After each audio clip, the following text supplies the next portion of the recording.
ഈ മീനൊക്കെ ഒന്ന് വലുതായിട്ട് എന്തിന് ചൂണ്ടായിട്ട് പിടിച്ചൊന്ന് പൊരിച്ചടിക്കാൻ പറ്റുമോ എന്തോ എന്നും പറഞ്ഞ് നോക്കിയിരുന്നപ്പോഴാണ് മീൻകുളത്തിനകത്ത് വെള്ളമില്ല. സൂര്യണ്ണ നേരെ വെളുക്കുമ്പോൾ മുതൽ വൈകുന്നേരം വരെ നൂറിൽ കത്തി ചൊടിച്ചങ്ങ് നിൽക്കുകയില്ലേ. പിന്നെ എങ്ങനെയാണ് ഒഴിച്ച വെള്ളമൊക്കെ വറ്റിപ്പോകാതിരിക്കുന്നത്? ഇച്ചിരി പോലെ വെള്ളം ഒഴിച്ച് കുളം അങ്ങോട്ട് നിറയ്ക്കാന്ന് വിചാരിച്ചു തുടങ്ങിയ പണിയാണ്. 1 ബക്കറ്റായി 2 ബക്കറ്റായി 3 ബക്കറ്റായിട്ടും ഈ പെരുവേറും പാതാളം കുളം നിറയുന്നേ ഇല്ല. അയ്യടെ മോനെ, എനിക്കൊന്നും വയ്യ ഇങ്ങനെ വെള്ളം കോരി കഷ്ടപ്പെടാം, വേണമെങ്കിൽ നീ ഒഴിച്ചോന്ന് പറഞ്ഞപ്പോ ദേണ്ട ഒരു ബക്കറ്റും കൊണ്ട് ചുമന്നുകൊണ്ട് വരുന്നുണ്ട്. അങ്ങനെ മീനുകൾക്ക് വെള്ളം നിറച്ചു കൊടുത്ത സ്ഥിതിക്ക് ഇനിയിപ്പോ മീനുകളുടെ കുളിസിയും കാണാമെന്നും പറഞ്ഞിരുന്നപ്പോഴാണ് എന്തോ ഒരു മണം എവിടെ നിന്നാ വരുന്നു. പിന്നെ ഒന്നും നോക്കിയില്ല, എന്റെ അസിസ്റ്റന്റിനെ കൂട്ടിയിട്ട് മണം വന്ന ഭാഗത്തേക്ക് ദേ പോകുന്നുണ്ടേ. ആര്? ഞാൻ തന്നെ. അത് എന്താണെന്ന് അറിയണമെങ്കിൽ ദേണ്ട നിങ്ങളും കൂടെ കുടിക്കോ. എന്തായാലും ഞാൻ ഇവിടെ ഉരുണ്ട് താഴോട്ട് വീഴുവാണെങ്കിൽ എന്റെ കൂടെ ദേണ്ട ഇയാളും ഉണ്ടാവും, കാരണം എന്റെ തൊട്ട് പുറകെ അവനുണ്ട്. അങ്ങനെ എന്താ സംഭവം അറിയാൻ വേണ്ടി ചെന്ന് നോക്കിയപ്പോഴാണ് ദേണ്ട ആ ഒരു വലിയ കുഴിക്കകത്ത് ഒരു വലിയ കൈതച്ചക്ക മൂത്ത് പഴുത്ത് അല്ല സുന്ദര കുട്ടപ്പനായിട്ട് കിടക്കുന്നു. ഇത് ഇന്ന് കണ്ടില്ലായിരുന്നെങ്കിൽ നാളത്തേക്ക് തഴുകി പോവായിരുന്നു കേട്ടോ, കാരണം അത്രയ്ക്ക് പഴുത്തിട്ടുണ്ടേ. ഇങ്ങനെ പോവാണെങ്കിൽ ഈ പഞ്ചായത്തുകാരെല്ലാരും കൂടെ പിടിച്ച് എന്റെ മൂക്കിനൊരു സ്റ്റേറ്റ് അവാർഡ് വരും. ഇവിടെ നിന്ന് വീഴുവാണെങ്കിൽ നേരെ നടക്കാതെ എന്റെ വീടിനകത്തോട്ട് പോവാം, കാരണം താഴെ എൻ്റെ വീടാണ്.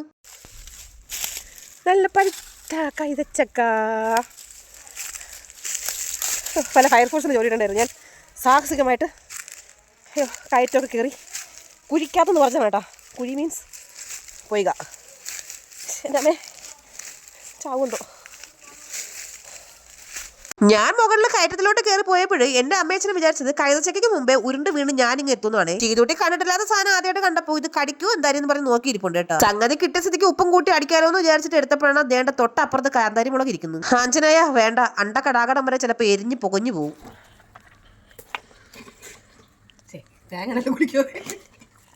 ഞാൻ കൈതച്ചക്കടുത്ത് കുലുക്കി നോക്കണം. കയ്യിലിരിക്കുന്നത് ചക്കയാണോ തേങ്ങയാണോ പോലും അറിയാത്ത ഒരു മന്ദബുദ്ധിയാണല്ലോ ഞാനെന്നാണ് നിങ്ങൾ ചിന്തിക്കണമെങ്കിൽ സ്വാഭാവികം. വല്ലപ്പോഴൊക്കെ ഇങ്ങനെ ഒരു അബദ്ധമൊക്കെ പറ്റൂല ആർക്കും. കൈതച്ചക്കയുടെ ഉടുത്തുണ്ട് മൊത്തം നമ്മൾ വെട്ടി മാറ്റി സ്ഥിതിക്ക് ഇനിയിപ്പോ നല്ല സ്ലൈസ് ആയിട്ട് അരിഞ്ഞെടുക്കാം കേട്ടോ. ഇനി നന്നായിട്ട് കട്ട് ചെയ്തെടുത്ത് വെച്ചിരിക്കുന്ന ആ സാധനത്തിലേക്ക് കുറച്ച് ഉപ്പും മുളക് പൊടിയും കൂടെ അങ്ങോട്ട് ഇങ്ങനെ ബെതറി കൊടുക്കാം. ബെതറുമ്പോൾ ഒരുപാട് അങ്ങോട്ട് ബെതറാൻ നിൽക്കുന്നത് നാളെ ബാത്റൂമിൽ പോകാനുള്ളതാണ്. പക്ഷെ എന്റെ അമ്മയെ ഒരു പീസ് കൈതച്ചക്ക എടുത്ത് കഴിച്ചപ്പോൾ എനിക്ക് തോന്നിയത് ഇതിൽ നിന്നാണോ ഇനി പഞ്ചസാര ഉണ്ടാക്കണമെന്നാണ്. അത്രയ്ക്ക് മധുരം കേട്ടോ.